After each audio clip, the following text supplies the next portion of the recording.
making me quite nervous. But it's great to see so many people in here and murmuring, and even the dramatically of the light with this pinkish one is, yeah, a little bit exciting. So I'm very happy to be here with all of you. And in my first email to the panelists here, when I tried to get a little bit a better idea of what everybody is going to say here, I started with saying that I'm very happy to be the moderator of this panel. This is also what I wanted to say right now, but I realized that I'm extremely unhappy to be the moderator of that panel. Not only because I don't like moderating, I'm not really good in that, also because I would love to listen more intense to all of your kind of statements and the debate in here, and as a moderator this is something which is not possible, I fear. So for personal reason I'm happy and unhappy at the same time, because I think we have a bunch of people up here who are not only kind of experienced researchers and with a specific expertise in social and political design, but also have a strong attitude towards that approach. And I'm sure that they will also bring in their attitude as well as their expertise tonight. So as you could have seen on this video projection, which is off in the paper, we invited 3 positions represented by 4 persons in here. And was that funny? Yeah? It's probably my English that is funny about that, not... And my job as a moderator will be to introduce a little bit into the issue, introduce the panelists to you, and then I try to disappear here. But I will also have a look on my watch to find a natural end of this discussion. So the panel is called Status Quo, Where Do We Stand? So that's the title. So to find out about where we stand, there was already in the beginning of this conference a statement that made some things quite clear. In fact, there was and there still is a certain boom, a kind of inflation of social and political approaches in design and design research. This says a lot about where we stand. And I think for all of us here on the panel and many of you in the audience, postulating for quite a long time now that design has to embrace its social responsibility and its potential, as well as design has to accept its fundamentally and unavoidably political character. This is of course a great development, that there is a boom and a kind of inflation in terms of social and political approaches in design and design research. And I think we should really celebrate this, that a marginalized position has become something that attracts that many people, not only here in this room, but also in the design debate, practical and theoretical, all around. But of course, this makes us very nervous. And so this panel asks, this is also a citation from the program, how are the boundaries of politically and socially engaged understandings of design currently being pushed, readjusted, or even questioned? I would take it a little bit simpler than this. Maybe the question could be, how shall we do and think social and political design? Or even a little bit easier, what kind of social and what kind of political or politics do we mean? I think this is a crucial point when talking about civic design. What is the perspective on this civil, on this social, political and public perspective? It's a little bit the same situation as with transformation design. That design accepts its social potential and its political character, but is neither willing or able to explicitly name a political position and what this social should mean. On this panel we have 3 positions which share a lot of euphory and criticism, but they could be described as looking at the same project from different angles. And yeah, as I already mentioned, I'm happy to have the opportunity to hear about your positions and your perspectives on this issue, on the question about what is our political perspective and what is our understanding of the social. So I would like to introduce all of you one after the other to be able to change my position as moderator, to get a listener.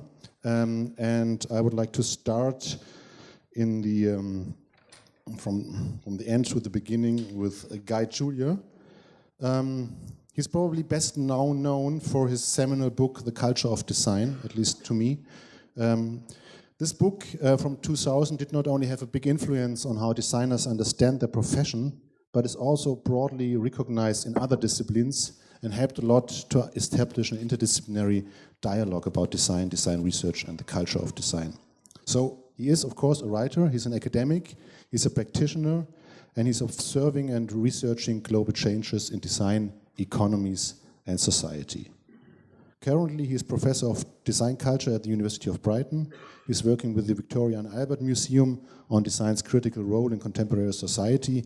And what many of you probably know, while he was professor at Leeds University, Guy Julia founded Design Leeds, a cross-disciplinary social design unit, and he was co-director of Leeds Love It, Share It, a company formed to develop new approaches in urban regeneration.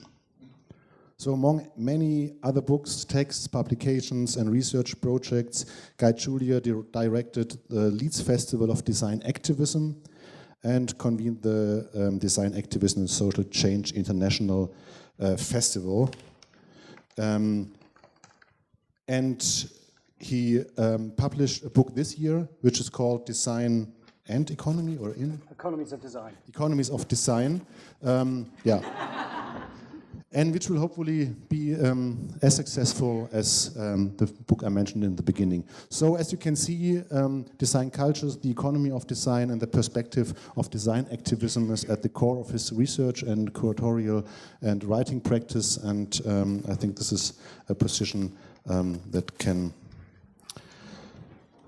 help to bring up a vivid discussion. On the left-hand side from my perspective, but on the right-hand side from your perspective, there is Rudi Bauer, a designer, teacher and researcher, well known as a graphic designer who works in the context of the public space for numerous cultural and institutions in different countries. So he's a proponent of interdisciplinary design and created the Integral Network in 1989 with its own studios, Integral Rudi Bauer in Zurich and Paris.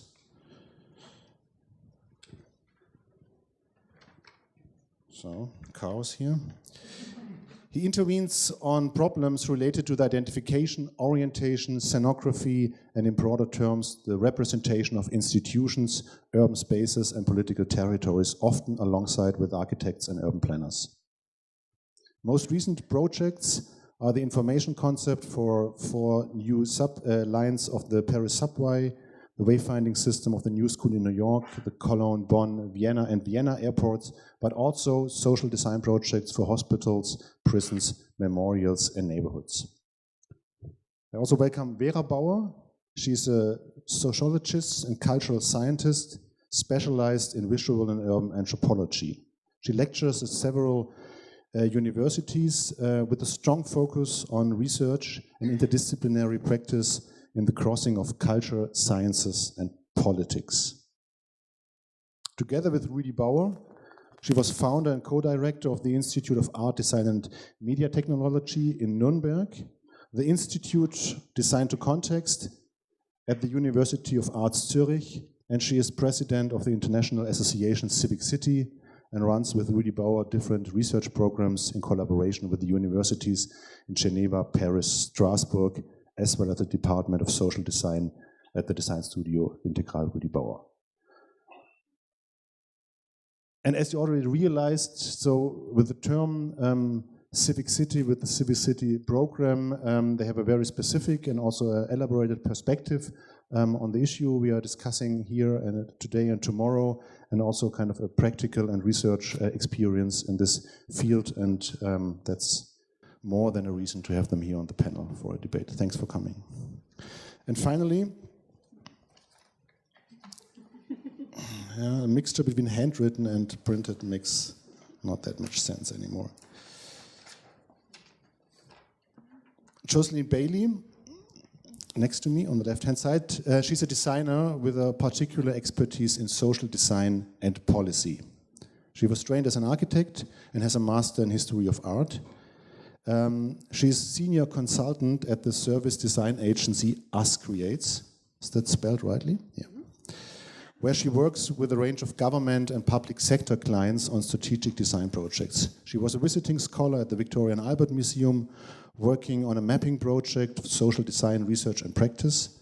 And previously she worked for the cultural consultancy BOP and led the manufacturing design and innovation team at Westminster think tank Policy Connect. In her PhD in her academic research at the University of Brighton, Jocelyn Bailey examines the growing trend of design being used as a strategic tool by governments. She establishes a critical perspective on socially interested design practices and discourses, especially in the field of policy making. And this is, as you could see in the description, the main reason why we invited her, because the shift from perspective, from policy making to design activism to design practice, research and teaching is the field which we want to establish here as a basis for our debate. And I look forward to your first statement to open the content debate. Thanks a lot to all of you for coming here.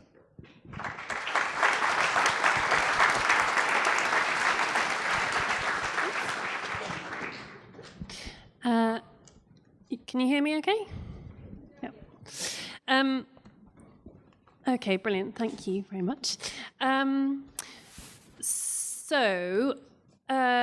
you've just heard, my perspective on this topic comes more from the end of the spectrum of political design, that is design working inside government or working with government institutions, local government. In the UK, different bits of the NHS as well, the National Health Service. And so just to sort of contextualise my comments, or what I'm going to say, my experience has primarily been working in the UK. So I'm speaking from that particular sort of political context at the moment, which is interesting. And I think there is something about the discourse that's going on at the moment around design in government that tends to be spoken about in a very global way, as though it's the same everywhere. But I think it's quite important to pay attention to how actually there are some quite different things happening in different places that are quite specific to the politics of those places. So for the last year, actually, I should also say, about a month ago, I left Us Creates, which is the design agency I was working for, to concentrate on my PhD. So what I'm about to say, I'm not saying as an employee of Us Creates, but as a sort of critical research perspective. However, I was working for 2 years for a design agency that does a lot of work with different bits of government in the UK. And from that, plus also my research activities, I can see that there's no doubt now that there is something like design or design-like practices that are being adopted and used within different bits of government in quite a strategic way. A couple of weeks ago, I was at a conference in Paris at the OECD, which is the Organisation for Economic Cooperation and Development. And it was a conference about innovation in government, and there were lots of representatives from different governments around the world, and they were all talking about how they're doing innovation. And there was a lot of language in there that to me comes out of design, things like co-creation, sort of failing and learning quickly, prototyping, doing things with users, human-centered design. There's a language that has been sort of accepted and adopted and is being now regurgitated by civil servants and policy people from different countries. I think there's a question about whether that's the same as practices being adopted, or whether the discourse is moving faster. So there is a phenomenon, there is something happening. Mostly from my reading of the research around this, and also from just sort of participating in a kind of an industry community in the UK, everyone's very happy about this. It's sort of seen as a victory or a win for design, that design's now inside government and it's being taken seriously by government. And the sort of the flip side of that kind of the idea that this is a victory means that no one's really particularly scrutinising it very carefully or critiquing it. And we were having a long conversation earlier about the sort of what I perceive anyway as a slight lack of critique and disagreement and contestation around this whole thing. And I think there are some very valid reasons for scrutinising it and for sort of poking at it and thinking a bit more deeply about what's going on. And the first thing is, the first reason is because there are certain narratives that that design is jumping onto in order to ride into government. Sort of narratives around crisis and everyone having to be more resilient, governments having to be more resilient, governments having to innovate, the world being very complex, there being lots of wicked problems. There are these kind of these what we would call memes. Is memes, does that translate into? There are sort of memes in government speak that sort of the design community, design practitioners have leapt on, and they invoke them in order to create a market for their own services and their own practices. But of course, these concepts aren't particularly neutral. They're all functioning to do something. So, for example, if we talk about resilience, saying that everyone needs to be resilient implies that there is some inevitable state of crisis that we will just have to get used to. And similarly with all these concepts, if we say that everything is a complex problem, does that divert attention from the blatantly obvious political solutions that there might be to them, that perhaps people don't, or politicians are shying away from facing up to? So that's one thing. Like there are these kind of concepts that are being mobilised fairly uncritically. The second thing, and I had this real sense at the conference at the OECD that there's this sort of community of sort of expert bureaucrats who are sharpening their tools while the political world is falling apart around them. And it's a little bit like that. Was it Nero? Who was the emperor who fiddled while Rome burned? It felt a little bit like that. It's sort of, there's a lot of talking up of fancy innovation techniques and design methods and toolkits, but it's not actually clear whether it's making very much difference, really. And if it's not making very much difference, then what's going on there?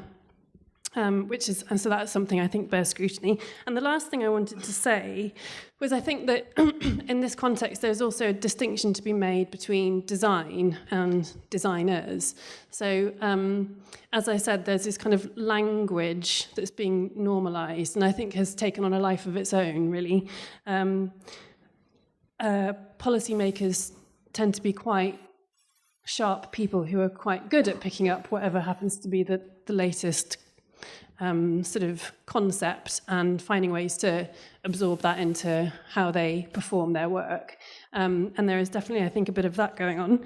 And the other thing is, and then in to think about sort of the role of designers, I would say that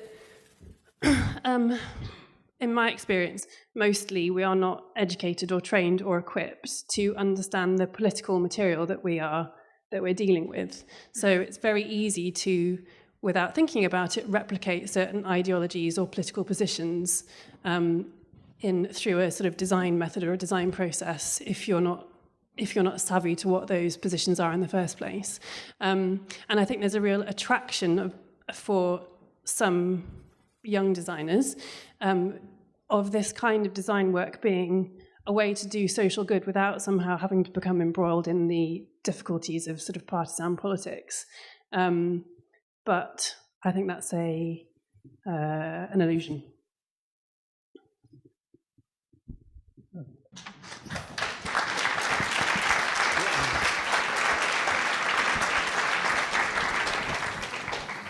Thanks a lot. Maybe one question from my side. Could you help me to better understand what could be the problem of this kind of success of design strategies in policy making? Maybe it would be helpful to maybe compare it with the success of design strategies in management, which is probably a story which we all know a little bit better, but could be very similar. The success of design thinking, what I'm aiming at, and the question may be more defined. So, is it a problem that kind of design strategies, design thinking, wicked problem issues, crisis-oriented, complex solution thinking, etc., if this is applied in politics, is it a problem or is it just a misunderstanding? What is your perspective on it? So, I don't think there's anything good or bad about it in and of itself. But to be really explicit, actually, in answering that question, in the UK at the moment, we've had 7 years of austerity and a government that is fairly intent on spending a lot less on public services. And lots of the design tools and techniques and methods that we might use so for example, personas, a persona where you create a sort of pen portrait of a typical user or citizen, or that gives governments some additional material that they might not previously have had in coming up with policies, that allows them to enroll aspects of people that they previously haven't had any purchase on, in sort of either persuading them to somehow do more in this or participate more. They're sort of co-opting people in the delivery of things, and possibly as a way of doing slightly less. So I think I don't think there's anything necessarily. It's like, is a hammer good or bad? It kind of depends what you do with it. But okay, so it means if the politics are the wrong politics, design doesn't help a lot. But maybe that's a good, for this kind of first statement, a good way to hand over to Vera. Exactly, you're also concerned with this relation between, that should not call necessarily government, but maybe power, and people, and how design positions in this tension. So, thanks for telling us. I have 5 minutes, so this was a hard rule when we had the movement in Paris of the young people who occupied the public space. Because then you have to define it quickly. You stop me, I have no concept. I think I had the same feeling when I started to get in touch with design, that there was an absence of critique. And as much as the power of design is continuing to be, to come on all levels, I think this is a big need. So a conference about this theme is very important. Why do we need this tautology of civic design? Because every design should be civic and not civil. And I hope we come back to this. It's not the against, or it's not the opposite of the logic of army or military. It's an attitude, and it's precisely this contract between a state or a constitution and the citizen. In this logic, for me, it's very interesting to reflect why we need this tautology, because we have so much design which doesn't put the human in the center. So this was the moment when we said, okay, we are searching for a theme, and it's interesting because for me it's a kind of when we are in historization of this term, if you look on Ngram Viewer, you see that there was in the 60s and 70s this term was really in a lot of publications, then it disappears, and it's really coming back, connecting to the practices. And for when I see it in my periods of research activism, whatever, I see that there was a moment in the 80s when we were in this logic of anti-heteronomization, which was the naivety to that we still are. That it's still possible to fight against capitalism, cognitive capitalism, and all this. So we were against sponsoring and against all this, which is now no discourse anymore. And then we came to this big important question of transdisciplinarity. This was a next important point to thematize because we were confronted with the decontextualization of production. So this was more or less in the 90s. This was a very important topic. And then then a lot of programs started and so on. Then another big topic came up, which was the context, recontextualization of production, of logic, to say that it's not a design, drop design, as I call it. It's a necessity, and this is still a big necessity, that design is produced for a special context and reflection to a context. And with this, it comes that it's necessary to make a problem and human-centered design. And then, for me, it's a question if it's civic. It's not I'm civic, tralala, and then I'm doing design, and then the design is civic. It's a question if it fits to the problem, it's a fraction to the problem, if it's maybe provocation, irritating, it's not solving the problem, it's a proposal which can be criticized, which has to be criticized, deconstructed, and if it's not, then I missed my mission. Because it's an invitation to go further. And that's why I'm working with designers, because they have this potential to give form to things and to represent. And with the representation, they offer that it can be precisely critiqued, subverted, rethought. And this is a strong power, which as a sociologist and cultural scientist, I don't have in the same way. I have words, but I don't have these type of forms. That's why I think there's such a dangerous power of definition and of informing us, giving form to us and to our environment. And on the same level, precisely of this power of definition, we have the power of deconstructing of the same thing and using this power of definition in different ways. I think it's very important to say, you stop me, huh? I continue and continue. So much to say that I can.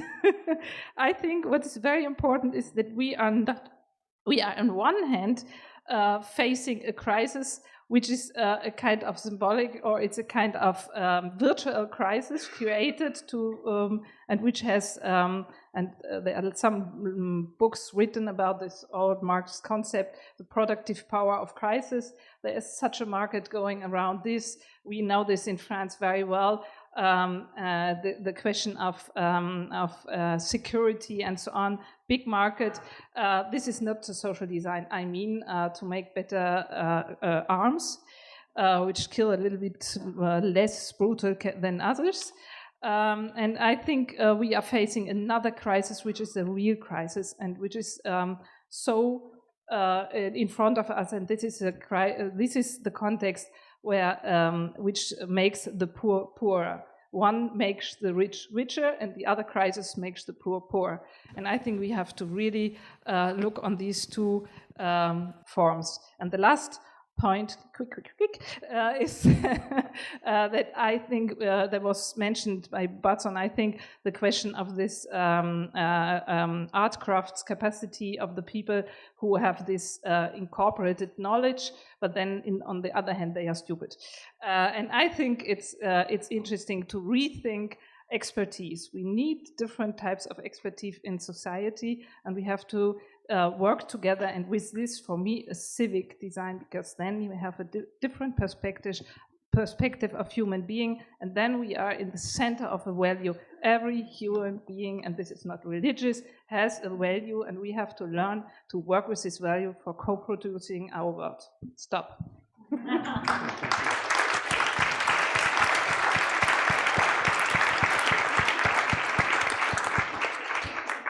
I remember when in 2007 we introduced this topic, Civic, was a discussion. Matthias was there, you was there, Jesko Feza was, Miguel Robles Duran was there.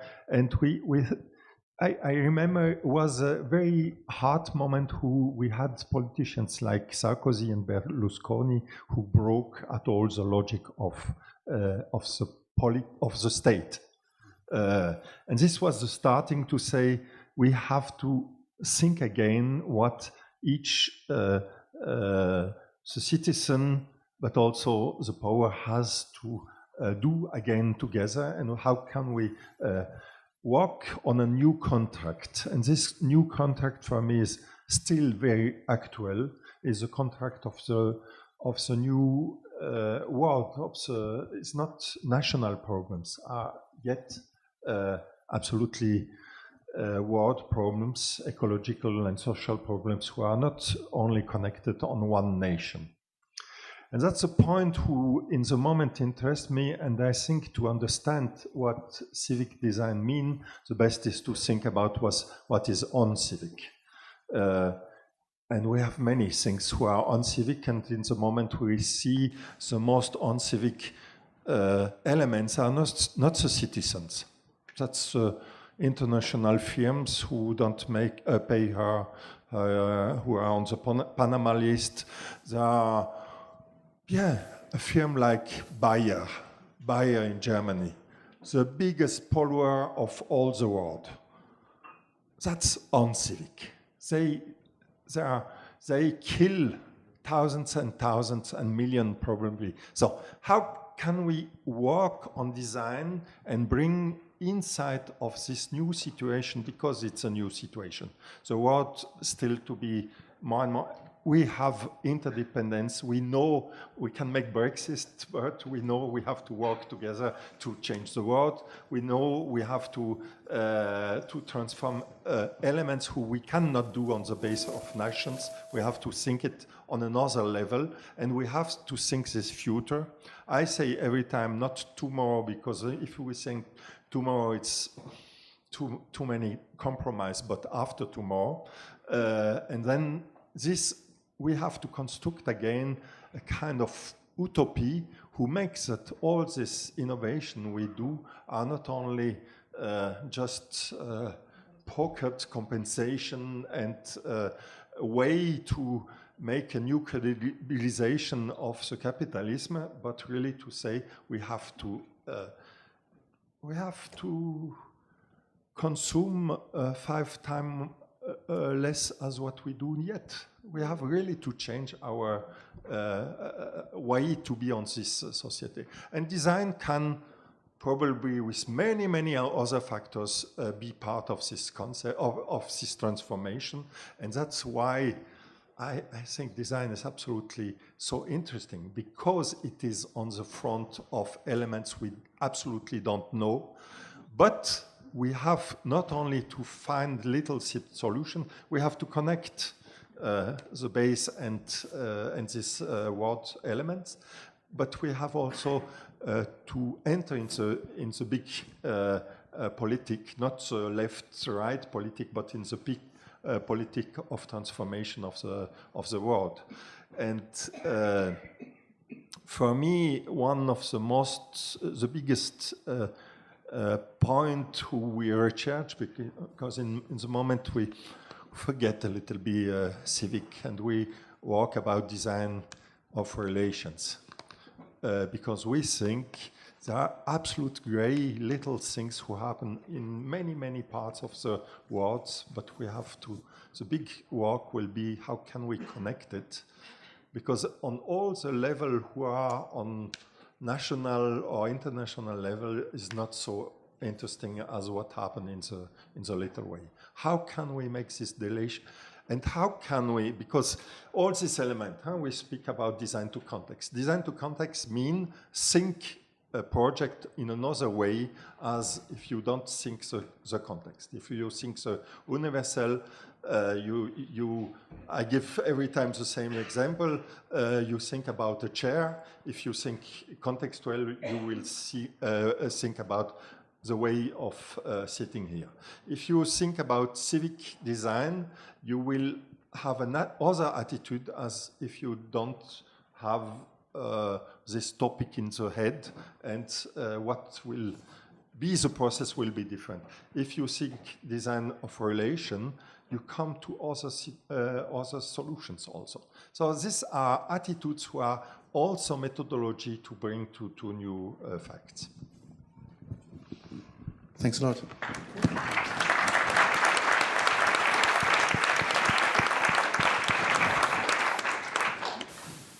Yeah, thanks, and especially for introducing two points. Vera, you mentioned the real crisis, which you told us is the poor getting poorer, and you mentioned the uncivic, which means the kind of market rules kind of unleashed in relation to what we understand as a kind of relation between the institution and the individuals or the collective, and whatever is our surrounding as a bigger collectivity. So, I mean, I think that this real crisis or the uncivic is something that Guy Trullier would call neoliberalism. Yeah, and maybe you could say something about this. Yeah, thanks very much. Slight feeling of everything's been said now. Okay. So anyway, let's go home. Time for lunch. You heard about a bit about my background, and I suppose over the last 10 or 15 years, I've moved from being involved in kind of grassroots, community-based, activist kinds of activities. And then about 7 years ago, someone told me that the streets were paved with gold in London. So I moved from the post-industrial city of the north of England, of Leeds, to London. And in London, I got involved in kind of working with government around using design in the public sector, working a bit with Jocelyn, and working on strategy in terms of developing social design research. So in a sense, I've kind of moved from red to blue, moved from, the sort of being the outskirts and working at grassroots to sort of working with government and other national organizations. But in the last few years, I've begun to think I kind of want to go back from social design back into design activism. And that's partly because I'm really angry. I'm really angry at the way things are going. Child poverty in the United Kingdom was 2.6 million, and I thought that was shocking. It's now 4 million. 1 in 3 children in the United Kingdom goes without a meal or doesn't have a winter coat. 1 in 3. And, well, Germany has 2 million children in poverty as well. Okay, it's a bigger country, but that's still a disgrace. So with that sort of issue and that loud bang, I think for me, working back into design activism is also about observing what is happening. And that's what led me to write Economies of Design, which is in your local bookshops, no doubt. Christmas is coming. You'll buy it in multiple copies. But there are many other ways of doing this kinds of observation. I don't necessarily recommend that you write a book. It's not very good for your mental health and your sense of well-being. But I just want to pick up a few issues and themes which have come up in what we've heard so far and also earlier in the day. And right at the beginning of the day, Andreas mentioned this issue about activism being wrapped up in a constant process of co-option, of pushing against capitalism, then becomes part of capitalism. And this is so evident, it hardly needs saying. Capitalism needs edginess. In fact, it needs people pushing against it for new styles, new products, new marketplaces, and so on. So just to take one very quick example, the fantastic anthropologist Eva Berglund, working in Helsinki, has done some great work around how design activists in Helsinki, when Helsinki was world design capital, suddenly they became the sort of way of marketing Helsinki as an innovatory, creative city. Hey, we've got these really cool activists here, and that can be part of your startup culture as well. You know, that just happens, and we've just got to be aware of how it happens and how much actually gets co-opted into capitalism, how much doesn't, what bits do get used, how can they be recuperated, or again, re-recuperated, we could say. How do we build resilience against that as well? But the traffic isn't just one way. It's not just from activists being co-opted into capital, government, or whatever. So take, for example, a lot of the rhetoric in policy and in government around social design, and the way it actually takes ideas and techniques from market capitalism. So, for example, we've been hearing a lot in social design about co-creation. Now, co-creation is a concept really developed in the 1980s in marketing, around this idea that in branding you can bring your consumers in to the process of creating value. If consumers are really enthusiastic about a brand, then that pushes up the value. You get what Adam Arvidson calls their ethical surplus into the brand valuation.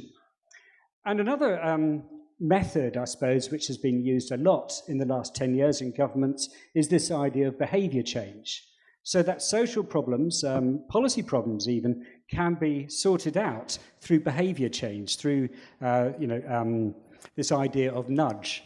That what we do is actually put the responsibility of big social problems, big health problems, onto the individual. So we nudge them into good behaviors to, for example, not overeat, or to take exercise, or to find themselves housing if it exists, and so on.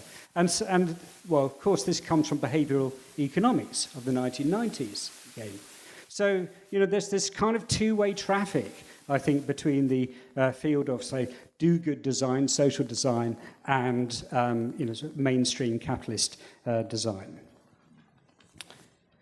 And this kind of brings up this problem of when we talk about social design, well, what do we mean by the social? And I think we've got a confusion going on in social design at the moment of two types of social. One of them is this kind of newer sense of social, like social media, social networking, these kinds of things which have digital platforms, are about networking across different spaces, are perhaps more ephemeral and change quicker, and so on. And then we have this idea of old social, things like the social contract, social welfare, social housing.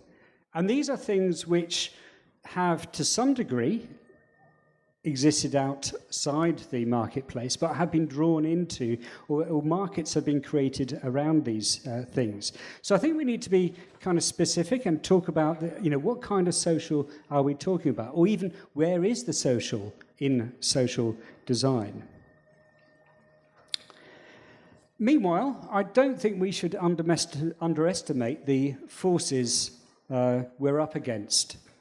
We've been through 30, 40 years of neoliberal political economy, and I just want to mention two elements where design is really entangled in the production of neoliberal economic practices. Because I don't think it's just a question of, we have this thing called neoliberalism, which produces this kind of design. Design is actually active in creating neoliberal practices, neoliberal activities and behaviors, and so on. So one thing is that we are surrounded, and they're buy and we use every day, and we use them in our entertainment, our leisure, our working spaces, what I call neoliberal objects. Objects which discipline us into certain ways of thinking about the world. Take video games, take personal organisers, take our mobile, our smartphones, constant streams of information wherever we go. And that's, for me, is about a world of anticipation what is going to be of value next. And that's very much about what neoliberalism is engaged in, about this idea of constant production of future value. And I think design is very much implicated into that. So related to that is this idea of actually neoliberalism is dominated by financialization. It's dominated by the work of capital. Now, we could call that fiat money or rentier capitalism. This idea, if we look at Thomas Piketty's brilliant book called Capital in the 20th century, the argument that over the last 100 years, apart from a very short period in the 1950s, money has made more money than production. Okay, so money in banks, money in stocks and shares and so on. It's what has created what David Harvey calls the spatial fix. So if you think about the way in which our cities, our places are actually produced. Yeah, it needs a sound effect. It certainly needs a sound effect. Spatial fix. I mean, how many of you know that most shopping centres wouldn't exist without pension funds? That is actually institutional investors, pension funds, insurance companies, who need somewhere to put their money. So we have shopping centres as places where, which through property development companies are created as deep wells of investment. My view is that we don't need shopping centres. It's the pension funds need the shopping centres more than us. Okay. So we have to think about the way in which finance and the use of finance is actually shaping our urban environments and our everyday lives. And maybe we can think about the use of design in actually bringing that to the surface, to articulate it, to make us aware of it. Now, since 2008, some economists and sociologists talk about us living in an age of zombie capitalism. That since the crisis, that capital still carries on, but it's actually carrying on without a purpose, that it's no longer fit for purpose. Certainly neoliberalism isn't very good. I mean, it goes wrong quite often and it creates its own crises. And perhaps as activists, that opens up spaces, it opens up fissures, places where we can do stuff, where it goes wrong, maybe, tactically. It maybe opens up spaces for what we could call prefigurative politics, creating a kind of politics before it happens, creating a kind of world before, as a sort of demonstration of a possible politics of the future. And actually, Halle is a very interesting example of neoliberalism gone wrong. We're in Anhalt, is it Anhalt, Saxony, or Saxony-Anhalt? Anyway, we're in this area with 13 cities which have been shrinking over the last 10 years. Population, capital, buildings, everything. Walk around Halle, as I did this morning, the amount of empty buildings is really interesting. And that seems to me to offer an opportunity for creating something else. So I think I'll stop there. Thanks a lot.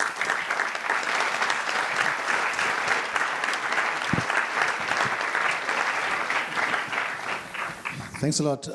I would like to start a discussion about something that is, of course, in the center of the debate here and was mentioned by each of you with a different kind of, you would say, tendency. So it is the idea what design is in this current situation and how much do we believe in the potential of design to be civic or to play a part in a kind of post-neoliberal society. And you've presented quite different perspectives. You presented a very euphoric, Vera and Rüdi perspective on the potential of design. I want to make it a little bit simpler than you would frame it. You made a quite, let's say, I don't care perspective. Design doesn't make things better or worse in this framework of policy making. In the end, the effect is not really something that is visible. And you had a kind of 2 points, but the first point was that, of course, design is not only part of the history of neoliberalism, it's also kind of an important tool of the kind of extension of neoliberalism. And I would like to add on to other problems with design in the context of neoliberalism. If we talk about the withdrawal of the state as one of the phenomena of neoliberalism, of course, design is an important tool in kind of enabling. You also mentioned this, how responsibility could be transposed from a state or from a civic contract that a state represents to the individuals, to the market, to other players who kind of profit from it.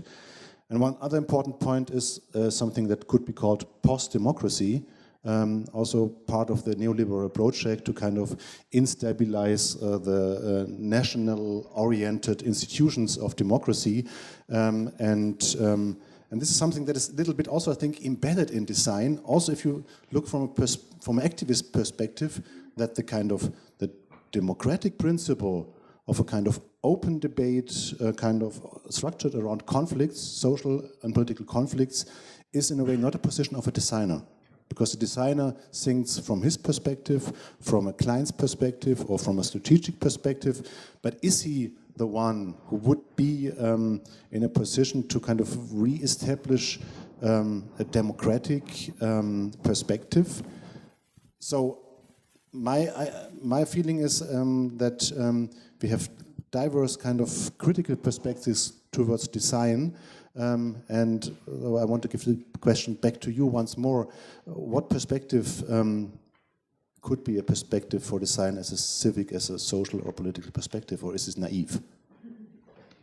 I go a little bit in your way, in the way to say the gene of design is a competition. Yeah. And we have to forget this competition and go to another design in the way. That's why we speak about connection, lien, relation, and all this, to say, are there a possibility to think design in the way of solidarity and not in the way of competition? And can we think also the world at all in a way of solidarity and not in a way of competition? This is very subversive. Nobody pay you for this, but you can. That's the beautiful thing of design, is you can introduce elements in each work a little bit, and the client don't enough political incorrect that he say, I not will this.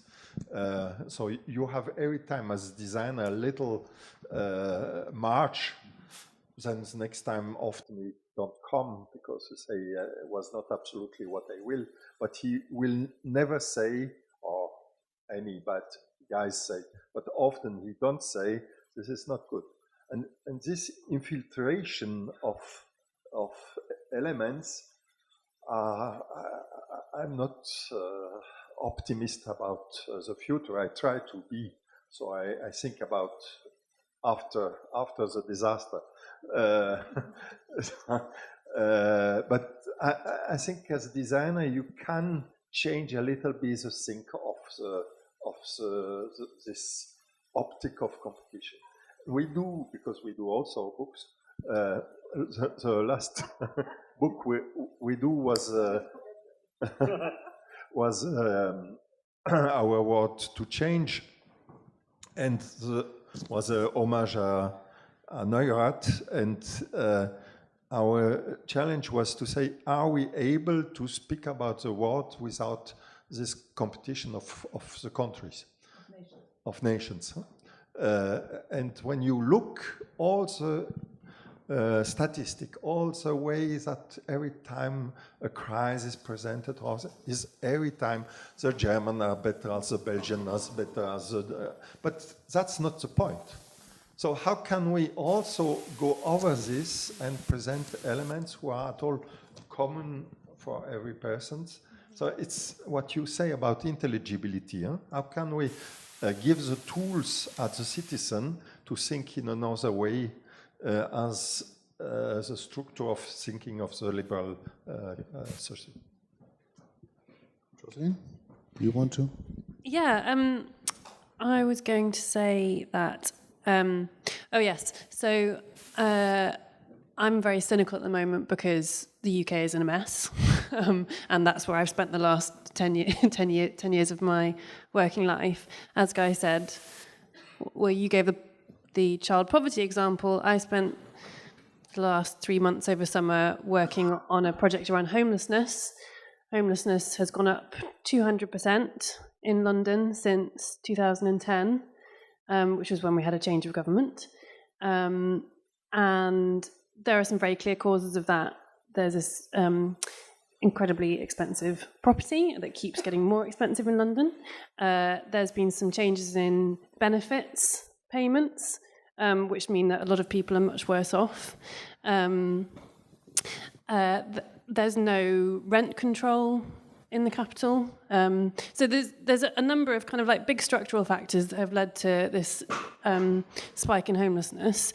But what we as designers were asked to investigate were the personal factors, like the behavioural reasons that people might be becoming homeless, and what could be done to work on those. Not that other bit of government has just made a massive policy change which has tipped all of these people out of their homes and into homelessness. So I kind of, from having worked in that context for a couple of years, I am now in a position where I'm feeling a bit cynical. But that is a very particular sort of political context. I have come around to a position, I think, of feeling that we've got to redraw the boundaries of the sort of designer professional identity. I mean, how many problems have been caused by designers not thinking beyond the particular needs of their client, or which is normally the needs of profit? And there's been, I don't know if anyone else has noticed this, but recently there's been a lot of, I've seen a lot of articles and statements made by people working in, engineers working in Silicon Valley, who are increasingly becoming horrified at the world that their inventions has created, and they probably thought they were innocently working on the thing that refreshes the page on Twitter or whatever it might be, which turns out is, you know, neuroscientifically highly addictive and makes us all glued to our phones all the time, and is you know, sort of creating this attention economy that's driven by advertising. And it's this sort of slightly dystopic world that a number of designers and sort of engineers are now slightly horrified that they've created. And I was having a debate with my partner about what is the status of their responsibility for that. And I think we've got to as designers and understand that our responsibility, like we're not just giving options to a client, we are putting new possibilities into the world, and what happens, we are implicated in what happens after that, even if we're not part of their implementation. And one thing that we never do, because we're all optimists, is we never think catastrophically. We never go, what is the worst that could possibly happen when we, like, if with this particular thing, who might exploit this for their own nefarious purposes? We sort of do, like, you know, positive speculation, but we never sort of speculate negatively. And I think maybe that is something that we could incorporate helpfully into. I mean, that's. I'm the most cynical person on the panel. No, I think being negative is very moralistic. Oh, thanks. But there's maybe also this old Bloch way to be a constructive pessimist or a critical optimist or whatever. Like Gramsci said. So yeah. I would say this fits very well together. And I have to say, in the last years, where I learned the most we're in the context where you don't think that you can learn something because it's the context where the crisis really is already, and where the people have an inscribed, incorporated experience of they have nothing to lose. And then sometimes we have so much to lose that we still keep too much. And that's why we don't go further with critical and really radical innovations and propositions. And we have just had an example in Medellin or Bogota. Maybe you know Antanas Mocos and the consequences of the former mayor from Bogota and his concept of citizenship culture, which is really impressive in an area of the barrios where there were 2,000 deaths in the year. In between 10 years, they changed the situation by little interventions to think about what is the public sphere, what is the shared, what is the interdependency, what is how can we survive? And because maybe there was no attention, nobody looked there, nobody expected there was something, they started to be, it was a survival strategy, but this had to be collective. If not, it would have functioned. And in these places, you feel a kind of hope you don't find at a depressive Europe. Maybe you find it sometimes in Greece. You can find in some places a kind of resistance which is coming again. So I'm not saying that we have to make the crisis even more horrible, but we have to get over the fear to lose. We will lose anyway, that's so sure. So we have to start to work with this. What does this mean? What could be the worst we can lose? What is the best that we could earn? And I'm coming again, for me, the experts of tomorrow are those who are fragile and those who already have experience and who are those who have already kind of vulnerable, how do you say this, are vulnerable or have experiences and have survived this, and you can use this as a potential because you're more sensible. And we Germans should know this better than we do, and then we behave in profiting and in social egoism. And this would be a wonderful term to discuss about what is social egoism. I leave it to you. Okay, thank you. Yeah, it's interesting you mentioned Bogota and Medellin. They are both, well, particularly Medellin is a really inspiring example. And the weird thing is, some guys in Medellin keep on inviting me to run a workshop in social design. I keep on saying, well, why? You seem to be doing, you don't need some, white middle-aged European to sort of go over there and tell you, or, facilitate social design, and which makes me think about the need for us to think very in context-specific terms, really, because the politics, the forms of finance, the forms of local politics and communitarian engagement, I think, are so different in Colombia than in the UK or France or wherever. But at the same time, you've got these sorts of policy and methods, memes, which you mentioned, traversing the world of how to do these things. And I just wondered have we reached peak manifesto? I mean, as in, most of the 20th century, or the history of 20th century design is almost taught through the different manifestos, from the Bauhaus Manifesto through to the First Things First Manifesto of the 1960s, and then it's reworking in the 1990s and so on. And it's usually a bunch of, middle-aged, middle-class white men, giving their big opinion, like I'm doing right now, about how the world should be for designers and so on. And I think it's got this strange thing. You've got, these big proclamations being made, about what design should be.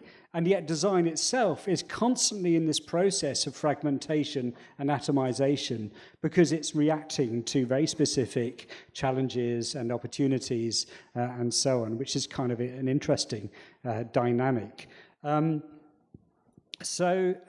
Yeah, I can't remember what I was going to say about that now. Peak Manifesto, we've done that. Peak Manifesto, we don't want to talk about that anymore. Yes, okay, let's think about, okay, what are these, very localized challenges, okay? You mentioned, Rudy, climate change. For me and for many of us, I think, and for all of us, in fact, we're all going to get older, we're all going to die. That's the one thing we have in common, we're all going to die. And so before we do that, we might think about how are we going to die in a really nice way, think about Halle, a great place to die, because behind that is we're facing a massive crisis of demography at the moment. A third of the population of China will be over 60 by the year 2050. A country of 1.6 billion people. Okay, lots and lots of old people around, and the crisis is that we can't afford it. We can't afford to get older. There's $26 trillion held in pension funds at the moment, and there's nowhere for that money to go. Well, there's some places, but that money can't create profit very easily. We're running out of shopping centres. Government bonds, most countries are in peak borrowing. The stock exchange is so turbulent at the moment, it's not a good place to put pension funds. Okay, so the other thing is that young people aren't buying property, they're not putting into pensions or saving up anyway. So we're looking at, in 30 years' time, not just a massive elderly population, but a massive poor elderly population. Okay, so to be reactive for designers is to think, how do we react to this reality? Okay, how do we react to this reality? And then we can begin to think about, how do we redesign aging? How do we redesign the economics of aging? How do we redesign care? All these kinds of questions. I think they're really exciting questions, because I think it's otherwise going to be really kind of quite dull. Especially when we speak about interrelation, how can the young still live in a world of such a lot of old people? So I think the best solution is to open the frontier. And then the old people will be only 10%. What about the countries where those younger people come from? Open the frontiers. There are many, many persons who wait in Greece, and let's say come. In Africa, forget with frontier. That's a concept for the future. Does design have a role in that? I think yes, because design. No, that's the point who interests me, and that also I have to. Medellin topic is finished, but why I use many civic design, but in the same time, in the moment, I'm a little bit skeptical about this moralistic dimension was behind this. And we never think about this moralistic element. We think civic design as a revendication, not as the people has to be civic. That was never the point. And in the moment, the capitalists need really that the population are again happy, and after this crisis, we really feel this way to say we have to order a new moral, and we see it in all ways, cigarettes and all the other elements. So we have to be very white at all, hygienic. It's a kind of hygiene society who come to us. And what do design in the moment? the white, very beautiful, aesthetic, hygienic object and rooms and just light and all this. So how can we, as designer, also make contraproposition at this kind of element and say, we will not peace, we will social conflicts. So we have also to bring in the aesthetic elements who are not accepted from each. We have to bring provocation. And that's one of the projects we really revendic, is to say civic design has also as function to bring into society provocation, who are, so not only proposition to be realized, but elements who will be open again, political discussion, political conflict, political, and the second one is the culture of contraproposition. And for me, the culture of contraproposition, this is something who has to be, because there are not other economy in the moment, in the schools. The schools has to be elements who, when a proposition go out, is not to say, no, we will not this, is to bring 10 other propositions who are better as the proposition who are in function. So how can we stress the liberal function with design? I would also like to give the chance to the audience to intervene or comment or question before we go on with this discussion. Okay, there are already questions. So, there's a microphone, great.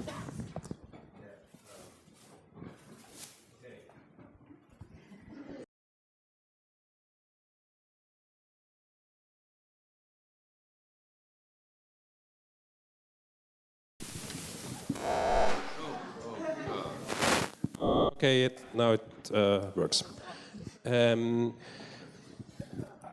It was the impression that there are, to speak ironically or provocative, 4 persons with one opinion in front of 350 persons with the same opinion. So it's a bit easy to discuss. And in just to provoke, I want to ask, when we think of the guerrillero as the armed teacher, and to provoke a difference in you, is how far can we go with violence?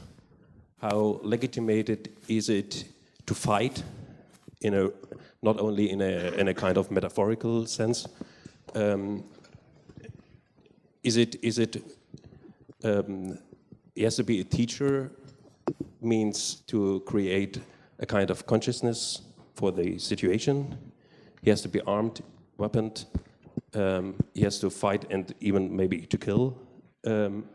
I know this is a provocative question, but it is a real question because there's a real fight ongoing. So how do you go with that? Thank you for this nice question. I can say I can't. Hopefully, I won't give the other example one day. But for the moment, I can say I can't kill. So this is maybe also.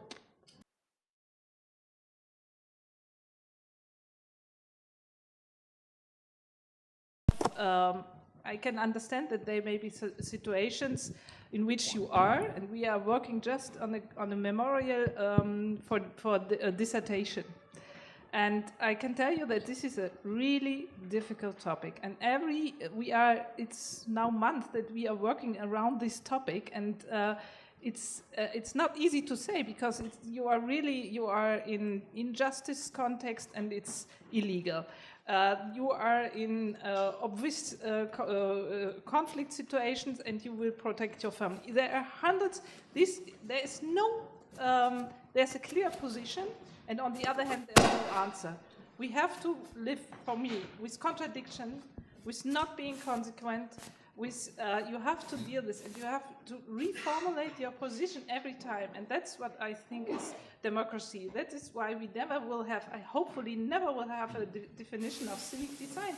We have to evaluate it. We can make something, we can reflect, we take a position, and then we have to see what's coming, and we have to criticize. It will be instrumentalized, and we have to make the next position.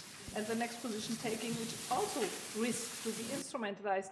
But I think we can't hope for the final and perfect solution and answer. We just can. We are. It's not. It's not gained. We have to. And maybe there are situations in which there's no other solution. But in the moment, for me, I would say.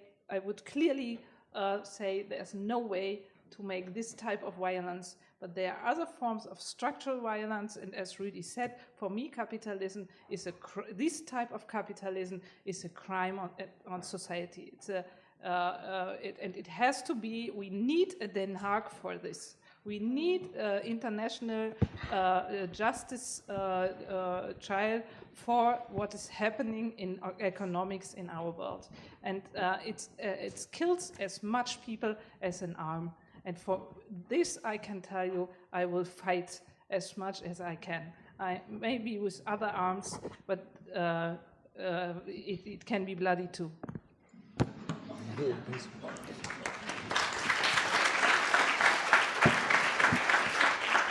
Yeah, I'll try and be brief on this, but I mean, I do agree with your notion of what I call forward in all directions. Just do stuff, try things out, and don't be afraid of try.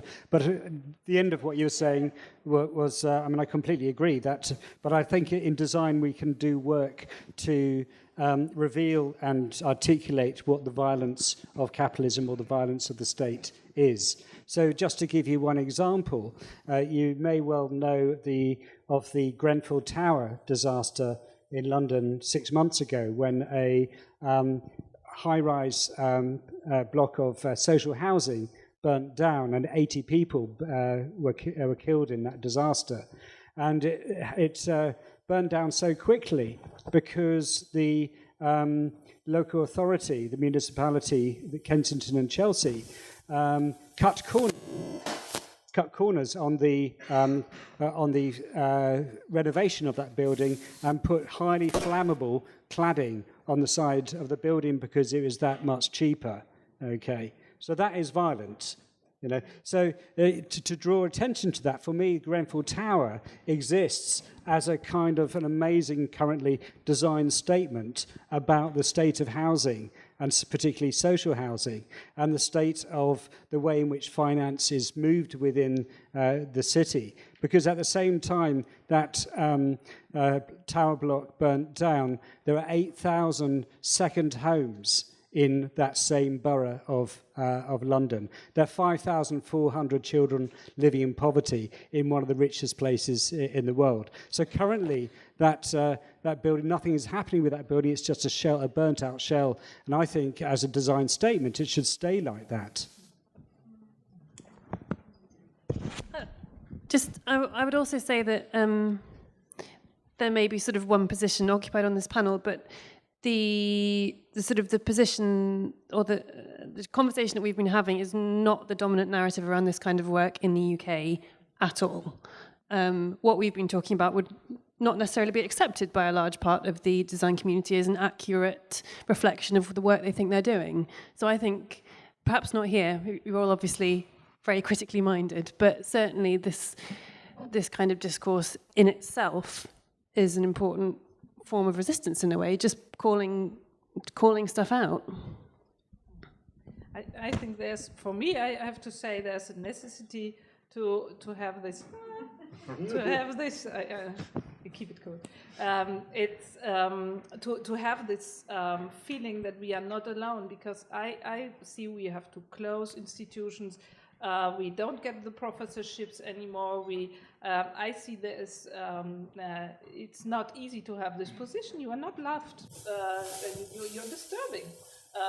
clients say you are so complicated, everyone knows this, and you could be resistant 5 years ago and you still got the job because you are a little bit special, different and critical. Now you don't get the job anymore. You are too expensive and so on. I think we have this reality when we are starting to make really civic design, and that's why it's important sometimes. It's not harmony, but sometimes to feel the solidarity that we are in the same fight. We have one more question, or two maybe. We're also thinking going to the end, so maybe these two questions. Yes, hi. Yeah, please. Maybe just a little comment, if I may. I'm under the impression that we are overestimating sort of the power or the reach of design in a big way. And a lot of the issues that we talk about are actually, they belong in the realm of citizenship. So I would say that one of the most important things that we can do while still living in a democracy is go and vote, and possibly green, if I listen to the discussion. When the press will be free, yes. Sorry, when? When the press will be free, yes, but it's not the case. Yes, okay. Point I was going to make is it's maybe a question. Is there design without economy? So as a designer, am I still a designer if I don't have a client? That is my question.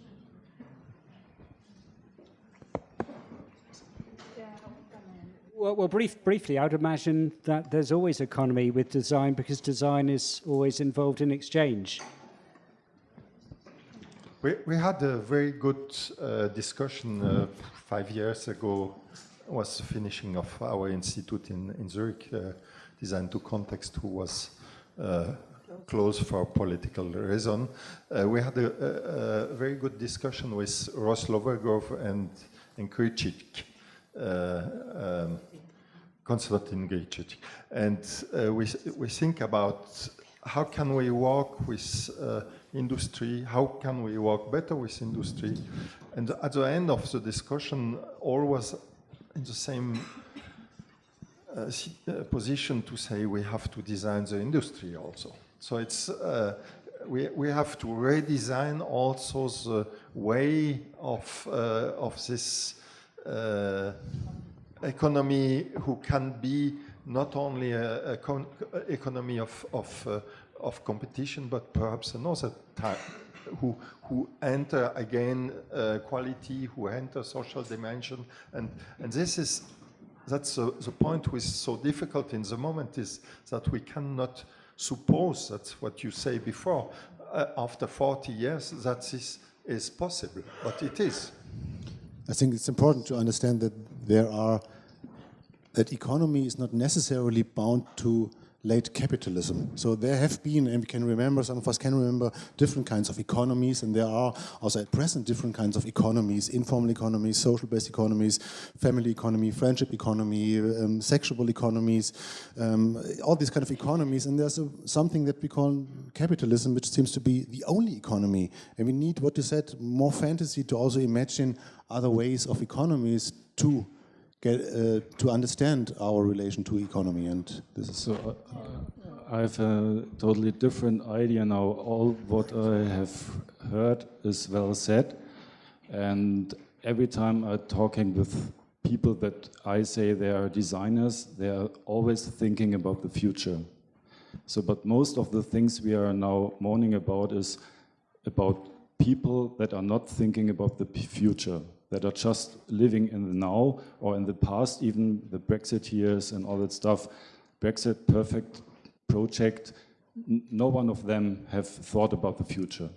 So designers are thinking about the futures, but 80% of the people don't. Shouldn't we just stop this stupid project democracy? Just take over? Should the designers, all the people that are really thinking about the future, take over, and this silly thing, democracy, and the silly thing, co-creation, and all that stuff, just throw it away? But that was what the Italian fascists did. From the design and architectural area, coming from that. You know, this is exactly not what it's the other way around. First of all, I think we have to criticize and really design. Design is involved in any development of weapons, of army, of any airlines, any of these things which is killing people, ergonomics, functionality, moving totally into weapon structures and all of this. We know this famous Fred Leuchter, who just died a few years ago, the official US electric chair designer, who called himself designer, who talked only about ergonomics, about harmony, about morality, about cleanness, that everybody is killed in a clean way, in a soft way, etc. This is first what we should discuss. The second then is, behind this, what we can do. And I think, first of all, we have to observe, and this is part of this, what we call research, to observe and to find out where are the possibilities in this, in what the people want. The people don't know. I don't know what I want all my day. I have to find out. And this is what we have sometimes to support the people. And this is, we have even one more problem. That is that some, IS is really working with perfect design. The German neo-Nazis are working with perfect design in the so-called social media, which become more and more antisocial. Mr. Trump is taking away all the subversive dimensions that we worked with to trump up. That is what Trump doing. That is, we have to find the way, where are we working, where can we work? And I think it is exactly this, in quite small areas, but to support, find out what is social, what are the dreams of the people, what are they afraid of, and where can we help them, and where can we very softly support what they are doing. But this, first of all, we have to do. Just give to, then I stop, a simple example. I did a project with some students in Brunswick with the HBK, and these students just moved into the students' restaurant. And they called themselves, with signs, they were a new agency for the better behavior in students' restaurants. And they went from table to table and told the people, you have to sit upright, you should use your knife in a better way, don't use your glass that way. And all these stupid students followed that. Nobody was protesting against this. As we have this, we can forget it. Then I go out of university, talk with real people.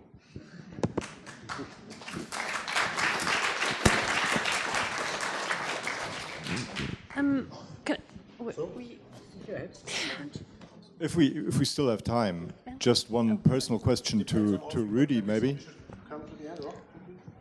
Rudy, you've done amazing work for some airports that are half public, half private spaces that we all use. What would you do different today after you've woken up from your designer's dream into your civic design responsibility? What do you do different now? I suppose I know whose airport you speak. I'm happy about a part of this project and unhappy about another part of the project. And I think that's a little bit also the reality of, as designer, you cannot do the perfect solution. You bring it in a way to come to a better solution. I give this example about the subway in Paris. We work in the moment. It's possible the project is now accepted with 5 languages. We start with 20 languages. We start with a concept who was each person, so 90% of the population of the world was understanding, and with this introduction of science of other element. We have now 5, English, French, Russian, Arab, and Chinese, the 5 most used language in the world. And so I'm half happy because it's very important to have art in Paris. That's a social, symbolic, very, very strong element. And half not happy because I lose 15 of this language. In the case of the airport, I think surely I will do the project absolutely differently today, but I hope it was some social approaches in both elements. And one element who every time is also a way who I try every time to work is to say, how can we broke the seriousity of our situation, broke the seriousity of the liberal society, because they construct something. They construct the crisis, you say it before, they construct obligations, they construct artificial insecurity, they construct, and when you enter with signs who are a little bit unofficial, they cannot construct the same element. That's perhaps one of the elements where I still happy about the project of Köln-Bonn. What I'm not happy is the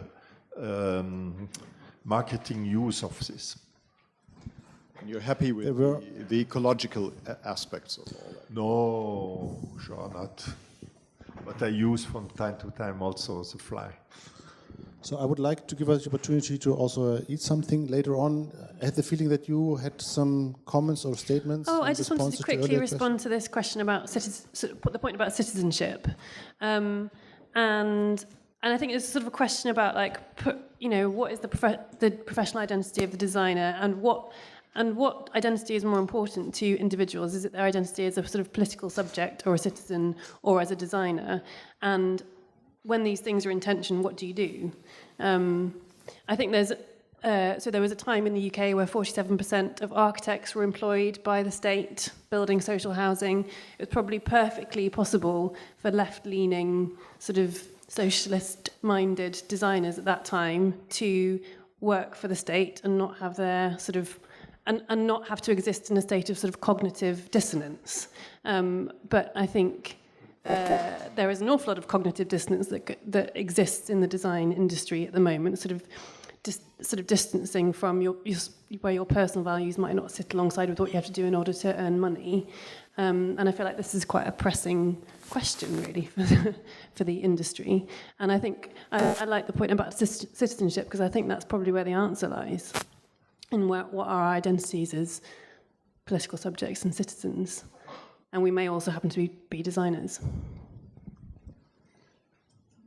Just one sentence, because I think it's so important. There are so much young students here who are doing design, and always this question is coming one moment, but is it possible if you are in front of a client that you can resist and so on, and we have to fulfill and so on.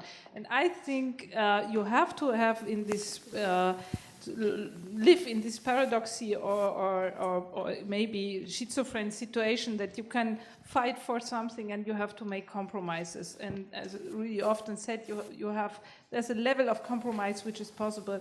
And if you see it in a narrative of a lot of steps you are doing, I'm pretty sure that you are criticizing. So that's why I want to empower to keep on going on this way and not to have this fatalism and not to have the pre-censorship, the self-censorship, which is so our society, that we think not and we are the not the God. And when we started to think about civic design, Jesko, it was together when you were researching about advocacy design. You are advocates for those who are using these things, and for those who are not in the moment of the creation, and to deal with them together. And I like to bring together again this kind of advocacy design. But you will fail better. Go on. Sorry. And sometimes the revolution can be not to make design. It's not that we always have to make design, but we always have to continue to go on further. This is this is so human. No chance.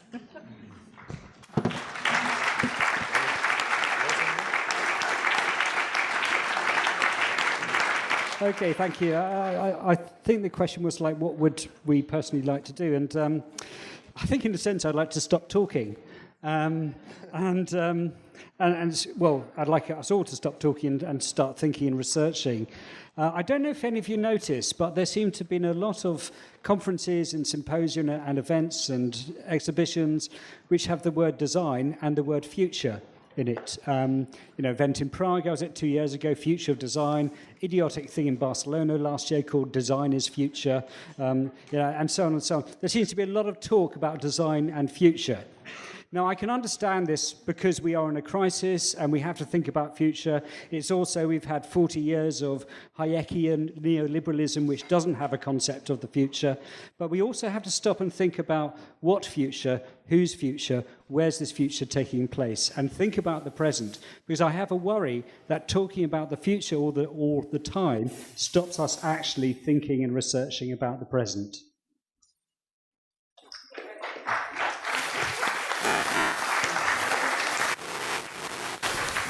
So, finally, I would like to pick up the audience's comments in the beginning when you mentioned that we have a big consensus here and everybody seems to have the same perspective.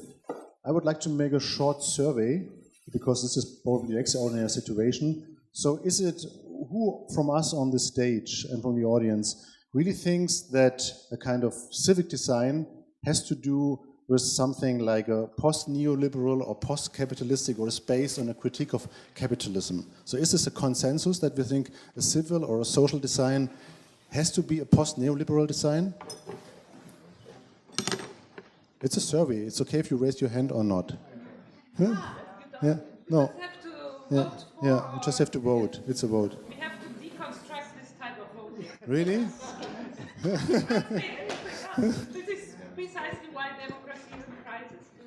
We can't say yes and no. This is too easy. Can we do this? Huh?